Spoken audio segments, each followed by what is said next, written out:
Hi, Thomas. Thank you so much for joining this podcast episode. Really appreciate it. How are you today? I'm doing great, man. Thanks for having me here. How are you? Yeah, I'm doing well as well. And it's great pleasure to have you on the show as well. And I'd love to know more about yourself.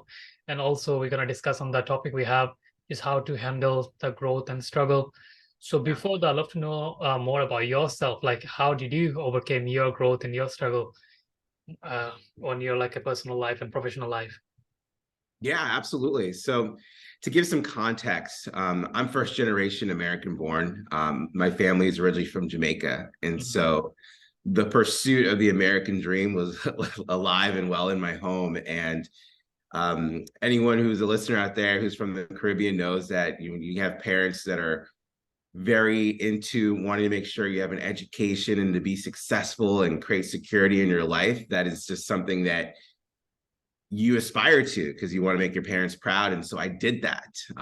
Definitely not the most traditional way. My first business was called the Professional Wingman, and we helped people develop the proper social skills so they can go out and meet people in real life and make romantic connections that could lead to long-term romantic relationships. And after a short period of time, I found myself featured in over 100 media outlets. I was on TV all the time. Clients were flying me out around the country to work with them. And my clients were getting successful. I mean, at the peak of my career, I was responsible for over 200 marriages and engagements, and so it wasn't like, it was an amazing success. And I remember I had just come off of a national TV show, and I was celebrating with a group of people on a rooftop bar. And I remember looking at my reflection on the glass table as I'm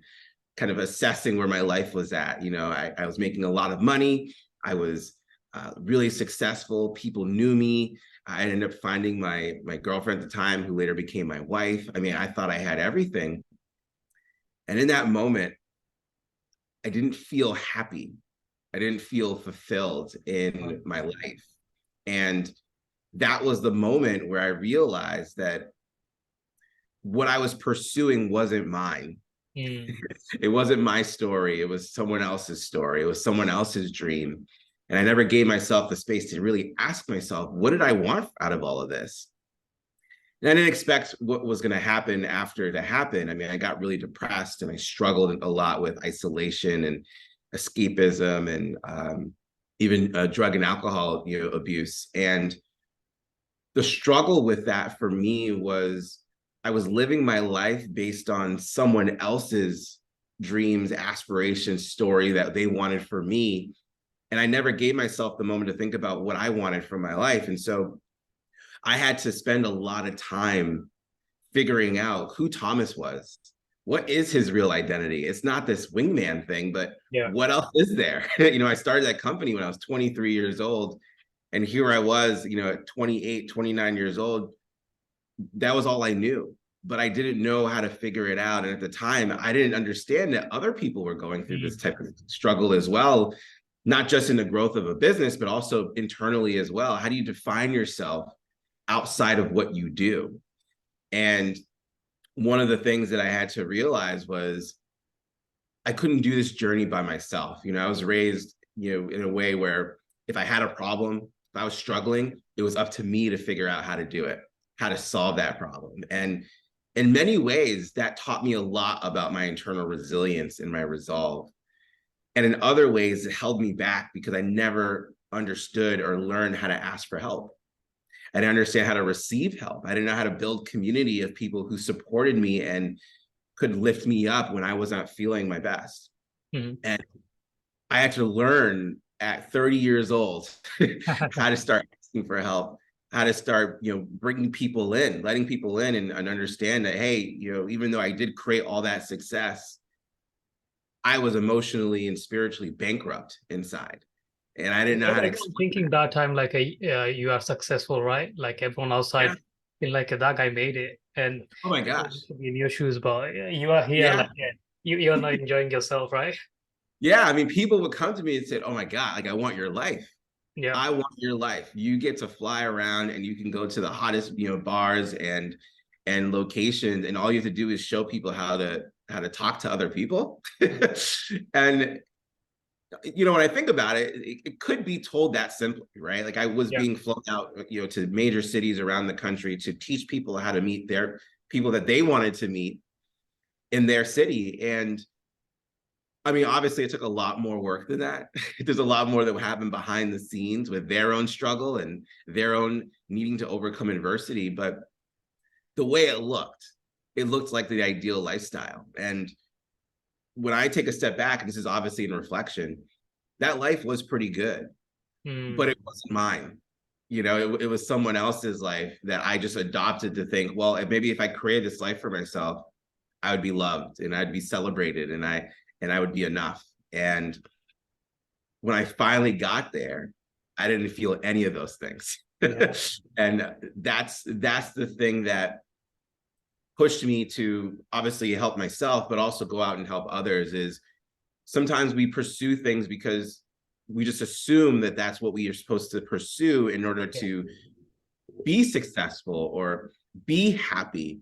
And the truth is, from my own personal experience, but also having done so much research and understanding how happiness really works and how fulfillment really works, it never matches the perception of what you believe it's going to be when you actually get there. And so it's really important to have that internal meaning and that internal purpose that really becomes your North Star.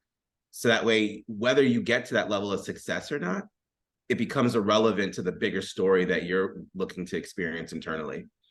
Yeah.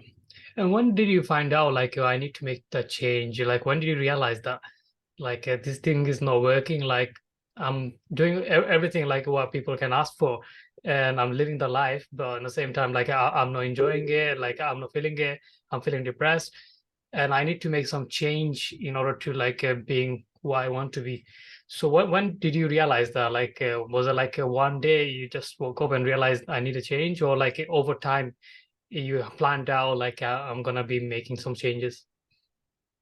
Oh my goodness. It was a very long a long series of events. That night when I realized that I wasn't happy and I didn't have the answer to why or what could make me happy, that's what started the downward spiral. And so I was in a depression for when I ended up talking to my psychiatrist. I mean, he said you were depressed for 2 years at least. And I had no awareness of this. And so when it wasn't until I started to see the things that I loved the most in my life fall apart. My business was still thriving, but it wasn't based on my choice. I mean, I was showing up pretty apathetic. I was so good, and this is not me tooting my own horn, but I got to a position where I was so good at what I was doing that I was on autopilot. But I Right. wasn't really present, and I was in total survival because I didn't know what else to do. And so that was what was going on in my business. Now, personally, I was just totally isolated. I was depressed. And so I wasn't connected with my wife. Then when my wife got pregnant, while I was so excited and it was one of the happier days of my life, if not the happiest day of my life, it was also one of the worst days of my life because my identity was now in crisis. This wingman identity that I was been struggling with now has this added layer of becoming a father. And Yeah. as much as I did want to become a dad, it was one of my dreams since I was a teenager, I still wasn't ready, right? And so I wasn't ready for the real death of that identity that I had created for myself. And so I always tell people that I spent the next couple years mourning that death. But the truth was, I wasn't mourning. I was avoiding it. I was escaping from the inevitable death. And eventually my wife came to me and said, "Hey, I love you. I think you're amazing. And how this marriage is set up right now and what's going on, like this isn't what I want. And something needs to change." And she used specific words, not to blame me or to point the finger at me Right. and say, "You're the reason why this marriage is bad." But I took it as such. And I'm so grateful that I did, because it really did help me see the reality is that what I was doing, I thought I was just doing to myself. Mhm. But the truth was I was affecting my wife and I was affecting my 6-month-old daughter at the time. So it prompted a journey for me to finally raise my hand and say, hey, I'm struggling here. Like, the guy who used to have all the answers has no answer for this. And I need some help to find those answers. And that's when I started to get some outside support through therapy, psychiatry, lifestyle changes, other therapeutic support. And then eventually it got to the point where I ended up having my own deep spiritual experience where that the death that I was avoiding all that time finally happened. And over the course of a 3-day period, I ended up waking up feeling a completely different person, living in a completely different world by different rules, where escapism didn't exist and drugs and alcohol didn't exist. And I had to understand who I really was in that moment. And it prompted this pursuit of, well, what makes Thomas really fulfilled? What makes Thomas really happy? And build a life around that. Yeah. And then eventually I went back into video games, which video games brought so much joy to me.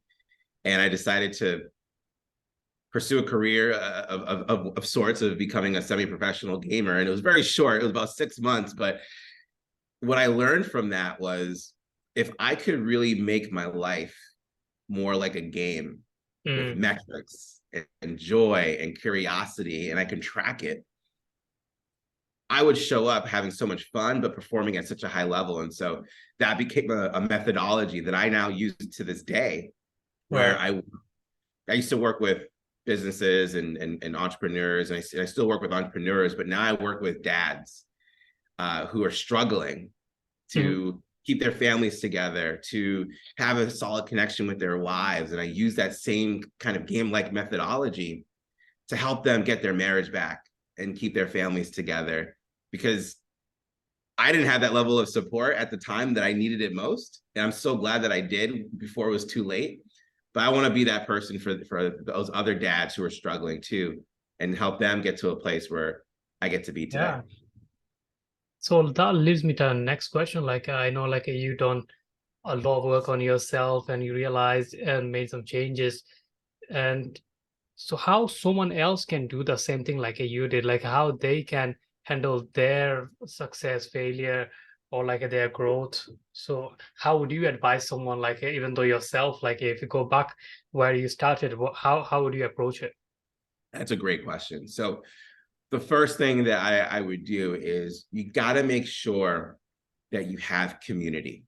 Community can mean so many different things to many people, but to me, what it means is you need to have people close to you in your life that will always have your back and has your best interest. They're willing to tell you what you're doing that's not working. Yeah. And they're willing to encourage you when things are working. That part was really key. In my darkest time, I ended up hanging around the wrong crowds. And sometimes those wrong crowds look really good. Sometimes they say the right things because they want to make you feel good. Yeah. But you got to have that awareness to really see that, hey, this is not the direction that I want to go in life. And associate yourself with people, not only who have your back, but here's the key. You want to associate yourself with people who are better than you. If there's an area of your life, whether it's your physical wellness, in your professional career, it may be someone's marriage or their overall lifestyle, and you see that they're living a life that you want to live, spend as much time as you can with them. Build that relationship, because they'll eventually teach you, maybe not directly, like a true mentorship, but just by association, right? You start to see things that maybe they don't even notice, like their body language or the decisions that they make, and you get to apply that into your own life. So I would say that's the most important thing. The second thing is, take an assessment of your lifestyle. How are you living? Are you living in a way that's really healthy for you, or are there changes that you should make? One of the most significant pieces of advice that I received from my psychiatrist was, in order to make transformation, there's 3 levels of it. There's lifestyle transformation, where you can actually make these changes yourself. Maybe it's going to the gym more. Maybe it's spending more time with your family, time with friends, meditation, spiritual practices. I mean, the list can go on. Making those changes that you have control over will create some of the more significant changes in your life. The next level is therapeutic change. therapy could mean all kinds of things, right? It could be emotional therapy, it could be physical therapy, it could be spiritual therapy. Whatever you decide to get yourself into can have a massive transformation as well for some of the more deeper rooted things that may be stemming from childhood or some specific trauma that you may have experienced in life. You get to have your chance to potentially heal that over a period of time. And the third one, which I'm not really qualified to speak about, is the medicinal part. But the reason why I'm mentioning it now is because the way that my psychiatrist laid it out is medicinal ends up being a last resort. And I don't know if there's anyone here who could be struggling with any particular mental health issues or medical issues, but I really appreciated how he laid it out that way, where oftentimes we tend to go straight to the medicinal support, and it doesn't always have to be that way. I think it's important to have a conversation of what other changes can be made before that has to come in. And so that's like the next level, of course, and then the third thing is, and this is a little bit of a kind of a spiritual perspective, but always have a North Star, right? It could be a higher power, but it also could be an internal purpose that you believe that you're here on this planet to do. Always keep that on the forefront of your mind. Let that be the thing that allows you to determine the decisions that you make in your life, the goals that you set in your life, and the people you choose to surround yourself with. Because you'll never go wrong in those choices if you have that North Star that you're always looking at. Yeah, that's great. Thank you so much for sharing that. So Yeah. Thomas, we're coming to the end of this podcast. It's been a great pleasure having you. So those who's listening, if anyone wants to learn more about yourself, your business, where is the best place to find you? Yeah, the best place you can go to is thomasedwardsjr.com. That way you can learn more about my personal story, but also my businesses, theprofessionalwingman.com and themarriagewingman.com. And if you're a struggling dad who's looking to save their marriage and keep their family together, you can go to themarriagewingman.com for more information. Yeah, thank you so much for sharing that. So thanks for coming today. I wish you best of luck with your business and personal life, and I hope you have a wonderful day ahead. Thanks again. You too, brother. Thank you. No problem. That's a wrap, guys. Thank you so much for listening to this podcast episode. I hope you got some value and enjoyed our conversation.